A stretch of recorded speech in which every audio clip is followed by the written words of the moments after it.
वैदिक पर्सपेक्टिव के इस YouTube चैनल को सब्सक्राइब करें, वीडियो को लाइक व शेयर करें।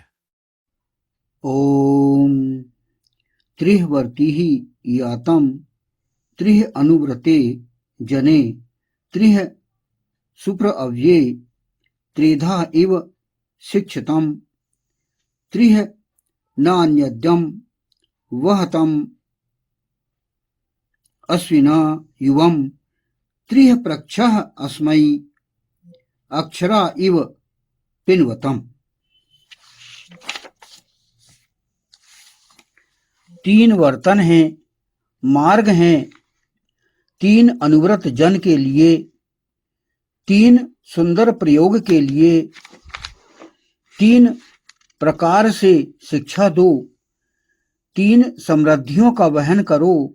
हे अश्विना पुरुष और रतयुगल, तुम दोनों तीन संपर्क हैं हमारे, कभी नष्ट न होने वाले के समान परितृप्त हो या प्रेम पूर्वक सेवन करो। यह जो मंत्र लिया गया यह ऋग्वेद के प्रथम मंडल के 34वें सूक्त का यह चतुर्थ मंत्र है। हमें यह संत गुण के अंतर्गत गिनाए गए हैं और जब तक हम इन्हें नहीं अपनाएंगे तब तक हम दैवीय शक्तियों से संपन्न नहीं होंगे, जो दैवी संपदा हमारे अंदर नहीं आएगी। आर्थिक उपलब्धि, मान सम्मान, इससे बढ़ के आध्यात्मिक सफलता है और ये हमारे आत्मा मन की सफलता है। यदि इनसे नहीं बचे हम, किनसे?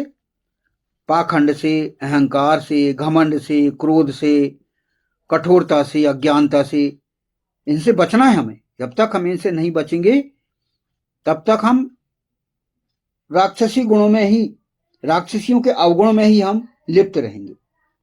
तो ये जरूरी है कि जब तक हम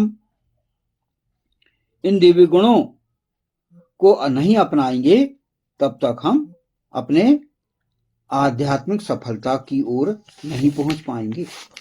इसका हमें ध्यान रखना पड़ेगा। अतः दिव्य गुणों को हमको अपनाना है और राक्षसी गुणों को हमें छोड़ना है। आप जो है भगवान श्री कृष्ण के ये 16वें अध्याय का और आप गहनता से अध्ययन कर सकते हैं, जो कि आध्यात्मिक सफलता की ओर ले जाता है।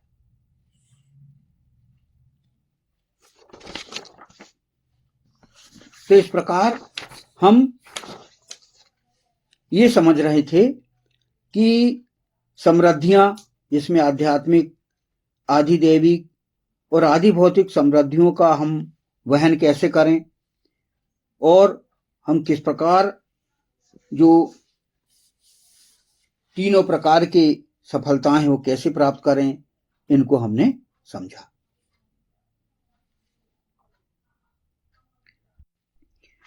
अब इस चतुर्थ मंत्र का अगला फुटनोट हम समझेंगे।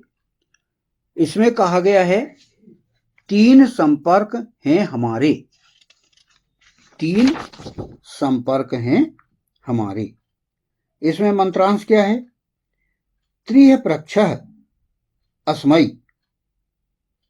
मंत्रांश में कहा गया है त्रिह प्रक्षः अस्मै। इसकी व्याख्या यहां पर की गई है।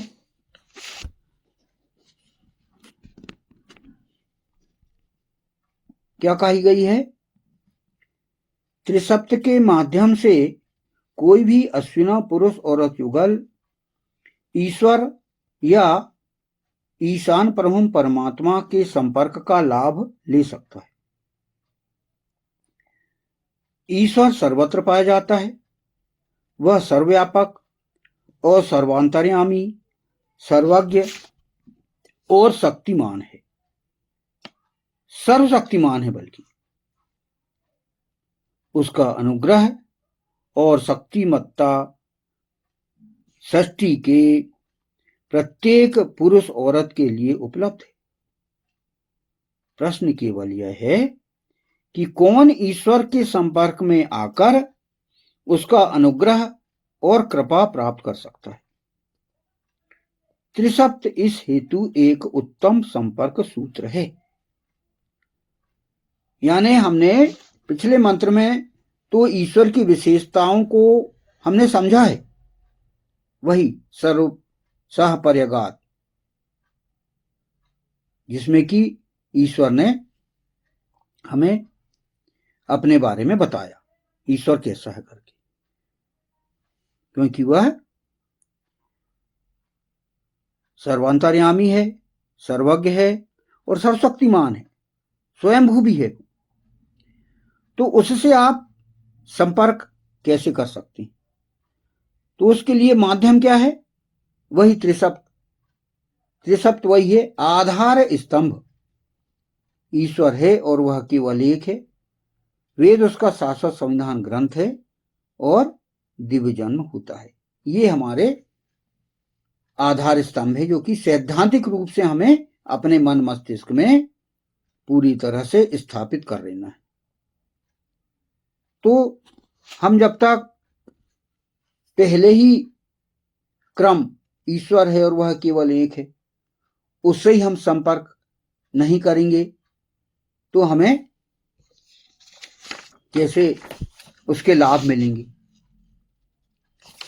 यहां भी संपर्क का लाभ मिलता है हमें। क्या होता है?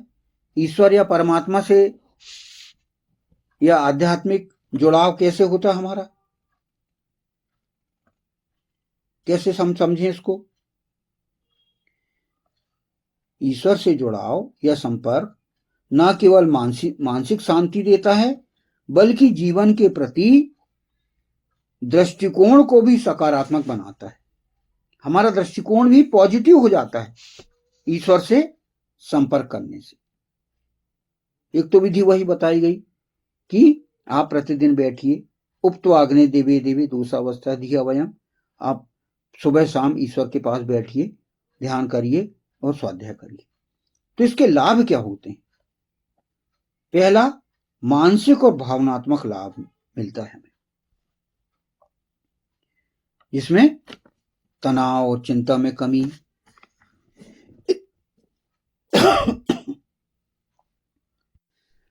ईश्वर से संपर्क के लाभ हमें यहां पर ज्ञात करना पड़ेगा।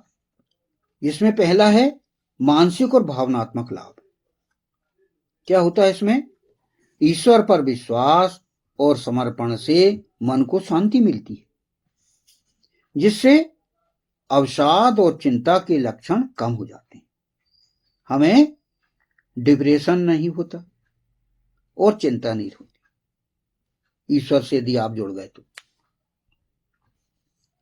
फिर आंतरिक शक्ति और लचीलापन, इसके अंतर्गत कठिन समय जैसे बीमारी या किसी प्रियजन को खोने पर परमात्मा से जुड़ाव व्यक्ति को मानसिक रूप से मजबूत बनाता है और परिस्थितियों का सामना करने की शक्ति देता है।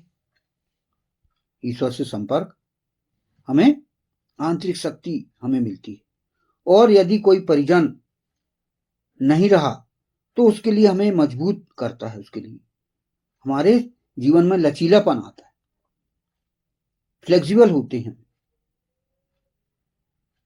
तो ये हमें लाभ होता है। फिर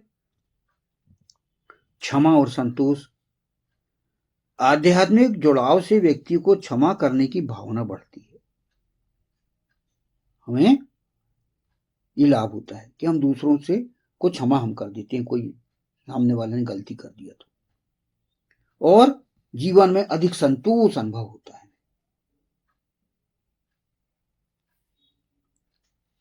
तो मानसिक और भावनात्मक लाभ हमें मिलते हैं। फिर है दूसरा, क्या है? व्यक्तिगत और आध्यात्मिक विकास। इसके अंतर्गत आत्म साक्षात्कार, ध्यान और भक्ति के माध्यम से व्यक्ति अपने वास्तविक स्वरूप और गुणों जैसे शांति और पवित्रता को पहचान पाता है।